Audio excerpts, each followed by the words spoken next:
You could smell the rain long before it came, one of those heavy summer storms that brews low and slow, waiting for the right moment to break. We were halfway through a week-long trek through the Bitterroots, me and 3 college kids I'd promised their parents I'd look after. They were good kids, smart, full of energy, but like most of their generation, they trusted technology a little too much. The one they called Tate had a GPS watch that never left his wrist. Another had a fancy water purifier that buzzed like a small motor, and all of them carried headlamps brighter than a car's high beams. I didn't say much about it, just smiled and carried my old compass, a flint and a coil of jute twine in my pack. Old habits die hard. That evening, as the clouds piled up in the west like black smoke, we made camp near a shallow creek.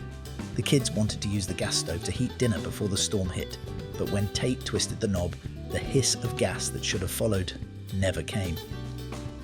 "Empty," he muttered, frowning at the canister.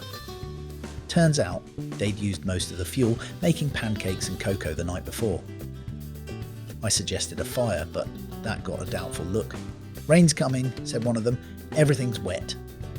They weren't wrong. The wood was damp, the wind was picking up, and the smell of ozone hung sharp in the air. We tried anyway. They gathered sticks, but most were half rotten or soaked through. The first strike of a lighter barely caught a curl of smoke before sputtering out. Tate glanced at his phone, probably out of habit, but there was no signal out here. Then, just as the thunder rolled, the first heavy drops hit the tarp. The stove was dead. The batteries in one of their headlamps had drained from overuse, and the storm didn't look like it planned to pass quickly. Dinner was freeze-dried stew, but without boiling water, it was little more than cold paste. That's when I remembered something my grandfather taught me on a trip decades ago: how to coax fire from friction alone, a bow drill, a spindle, and patience. I hadn't done it in years, but watching those kids shiver under the tarp, I felt a flicker of old muscle memory waking up. I pulled out my knife, found a dry stick under a leaning pine, and started carving. The storm howled around us, and they watched, half skeptical, half desperate, as I bent my head over the spindle and began to spin. The rain came harder, drumming the tarp like 1,000 fingers. Every gust of wind sent a misty spray through the edges, and the creek beside us began to swell with a low rolling sound. The kids huddled close, their jackets already slick and cold, watching me carve the hearth board. I could feel their doubt hanging in the air thicker than the smoke that wasn't yet there. My hands remembered the motion though, the slow, steady shaping of the spindle, the notch cut into the board just deep enough to cradle the ember that would come if I did this right. I explained as I worked, half to keep their spirits up, half to remind myself of each step. "You can't rush this," I said. "Friction's a patient teacher. You've got to coax the heat out, not demand it." I tore a length of paracord from a broken guy line and strung it between a bent stick and a smooth limb for the bow. It wasn't perfect, nothing ever is out here, but I'd seen worse make fire. When the rain eased for a few minutes, I crouched under the edge of the tarp, the hearthboard on a small flat rock to keep it off the wet ground. I pressed the spindle into its socket, set the bow against it, and began to move. Slow, rhythmic strokes, back and forth. The wood squeaked at first, like it was laughing at me. Tate smirked, clearly convinced I was wasting my time. But after a while, the sound changed. A low, gritty hum, and a faint wisp of smoke began to rise. "See that?" I said without looking up. "That's not smoke from burning wood. That's dust. Wood dust that's hot enough to think about fire." I worked faster now, the bow humming, the spindle spinning smooth and sure. My shoulder ached, my hand slipped once, but I kept the motion steady until the smoke thickened and curled. Then I stopped, careful not to breathe too hard, and tapped the board gently. A tiny glowing coal lay in the notch, fragile as a heartbeat. The kids leaned in close, their faces wide-eyed in the dim light. I took a bundle of shredded bark and jute twine, pressed the ember into its centre and began to blow, slow at first, then harder as the glow spread. It was like watching life happen in miniature. Smoke, then heat, then the sudden glorious bloom of flame. The cheer that went up could have woken the dead. I fed the flame with dry twigs I'd scavenged earlier from under a fallen log, dry wood hidden from the rain. Soon, we had a crackling fire, throwing heat and light back into our small circle. Tate sat cross-legged by the flames, shaking his head, and muttered, "I didn't think that actually worked outside of survival shows." I just smiled, holding my palms to the warmth. "Fire doesn't care about your gadgets," I said quietly. "It only listens to those who remember how to ask the right way." The rain didn't stop that night. It softened to a whisper, but it never really left us. The fire burned low and steady under the tarp I'd rigged with a careful hand, the smoke curling through a small vent I'd left open at the ridge. The kids sat close, spooning up the now warm stew from dented tin cups, the steam rising against their tired faces. You could feel the quiet shift among them, less chatter, more listening. It was that rare kind of silence that comes after struggle, when everyone realizes just how close things could have gone wrong. Tate broke it first. "You really just made that from nothing," he said, poking the fire with a stick. "No gas, no lighter, no batteries." I nodded. "Not from nothing," I said, "from memory. That's worth more than all the gear you can buy." They asked questions. What kind of wood worked best? How long it took to learn? I told them about my grandfather, a wiry man from Montana who could start a fire with 2 sticks faster than most folks could light a match. I'd learned by failing, splitting the spindle, smoking out too early, burning my thumbs more times than I could count. "The trick," I said, "isn't strength. It's rhythm and patience. Same as fishing, same as life." Outside the tarp, the world had gone black and silver. The storm clouds hid the moon, but the sound of the creek was louder now, swollen and restless. I took my cup of tea, hot, real tea steeped from dried leaves in a bit of cloth, and stepped out for some air. The rain had eased to a mist, the kind that hangs in the beam of a headlamp like floating dust. I turned mine off. The stars were faint, but one by one they began to peek through a tear in the clouds. I heard footsteps behind me. Nora, the youngest of the group, quiet as a mouse most of the time. She stood beside me, shivering a little under her poncho. "You really don't use GPS or anything?" she asked. "Not if I can help it," I said. "The stars haven't let me down yet." I pointed to where the clouds were breaking, tracing lines with my finger. "That one's Polaris. Find that, and you'll never be lost for long." She squinted, trying to follow, and smiled when she caught sight of it. "That's beautiful," she whispered. "It's been there long before any of us," I said. "It'll still be there when our batteries die and our gadgets rust away." For a moment, neither of us spoke. The firelight flickered from under the tarp, casting golden shapes through the rain. Somewhere far off, thunder rolled again, but softer now, distant, like it was moving on.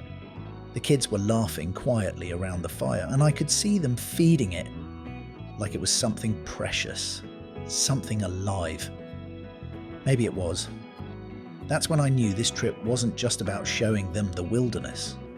It was about showing them themselves, stripped of comfort, guided by something older and steadier. Something the stars and the fire had always known. By morning, the storm had spent itself. The forest dripped quietly, each leaf releasing its burden in slow, heavy drops. Mist hung low over the creek, curling through the alders and settling in the hollows like smoke that refused to leave. The fire had burned down to a steady bed of coals, still warm enough to stir back to life with a breath and a few dry twigs.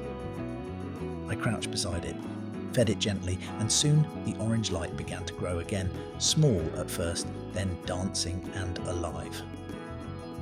The kids emerged one by one from their tents, their faces puffy with sleep and their clothes still damp at the edges. But they smiled when they saw the fire. Tate held up the empty fuel canister sheepishly. "Guess we're sticking to the old ways," he said. I chuckled. "The old ways have a habit of sticking with you whether you plan on it or not." We brewed coffee, the primitive way. Grounds boiled right in the pot, strained through a bandana. They grimaced at the grit, but after a few sips, even that tasted good. There was something grounding about it, that bitter warmth cut with the smell of wet pine and wood smoke. The kind of morning that made you forget the world beyond the tree line even existed. As we packed up, the ground still slick beneath our boots, I noticed something subtle had shifted. They moved slower, more deliberately. Less complaining about wet socks or soggy packs, more laughter, more teamwork. When we crossed the creek, they didn't check their watches for the route. They looked up, scanning the slope and the light, reading the land the way I'd been doing for decades. Later that day, as we hiked along a ridgeline where the storm had torn small branches from the trees, Nora stopped and pointed. "That's north, right?" she said, squinting at the sky. Sure enough, she'd found the sun's faint glow behind a veil of clouds and judged it nearly perfect. I grinned. Not bad. You're starting to see instead of just look. We paused at a clearing for lunch, spreading out on damp logs. The forest steamed in the sunlight, 1,000 tiny diamonds of moisture catching the light. Tate pulled out his dead GPS watch and turned it over in his hands. "You know," he said, "this thing feels kind of useless now." "It's not useless," I replied. "It's just a tool. The trick is remembering that you're the one who's supposed to know what to do when the tools stop working." They all nodded at that, the way young people do when something starts to make quiet sense. The kind of sense you don't argue with, it just settles in and waits for its time to matter. By the time we shouldered our packs again, the air had turned crisp and bright, the smell of storm replaced by the clean scent of pine needles and sun-warmed moss. I could feel their energy shift, lighter, steadier, confident. They didn't need to say it, but I could tell they'd carry that fire with them. Not the one we built from sticks and twine, but the one that caught behind their eyes when they realised what they were capable of. That evening, we made camp high above the valley, on a bluff where the trees opened up just enough to see the mountains stretch like blue ghosts on the horizon. The storm had scrubbed the sky clean, and as dusk deepened, the first stars winked to life overhead. I built another small fire. This time, they gathered the tinder and kindling without being asked. Their hands were clumsy but careful, and when Nora bent close to blow the ember to life, I saw in her face the same quiet concentration I'd felt as a boy when I first learned that trick. The fire caught, flared, and the cheer that followed was softer this time, reverent almost. We cooked a simple dinner, rice, beans, and what was left of the dried meat. The kids passed the pot around, laughing about soaked socks and the storm's midnight chaos, but every so often one of them would fall silent and stare into the flames, as if seeing something new in their reflection. I didn't interrupt. Some lessons only sink in when the night grows still and the fire does the talking. After the dishes were scraped clean, Tate asked if I could show them more about navigating by stars. The air was cold enough that our breath shimmered silver, and the Milky Way spilled across the sky like a river of light. I traced constellations with a stick, Ursa Major, Cassiopeia, the North Star steady above it all. They followed my hand like it was a map to another world. "Out here," I said, "the stars never lie. They don't care who you are, how much gear you've got, or what kind of day you've had. They just tell you where you are, if you're patient enough to listen." For a long time, no one spoke. The fire crackled, owls called somewhere in the distance, and the forest seemed to breathe with us. I thought of my grandfather then, his weathered hands guiding mine over a bow drill, his voice telling me that someday, when everything else failed, these old ways would still be there. I hadn't understood it back then, but I did now. When I finally crawled into my sleeping bag, the stars were still bright through the thin fabric of my tent. I heard the quiet murmurs of the kids, still talking by the dying fire, their laughter soft but sure. They'd be fine, I realised. Someday they'd take others out here, maybe with fancier gear, maybe with less, but somewhere deep inside they'd remember the night when the old man made fire from nothing and the world felt both bigger and smaller all at once. The next morning, before breaking camp, Tate said, "Hey, teach us that fire thing again, just so we don't forget." I smiled and handed him the spindle. "Good," I said.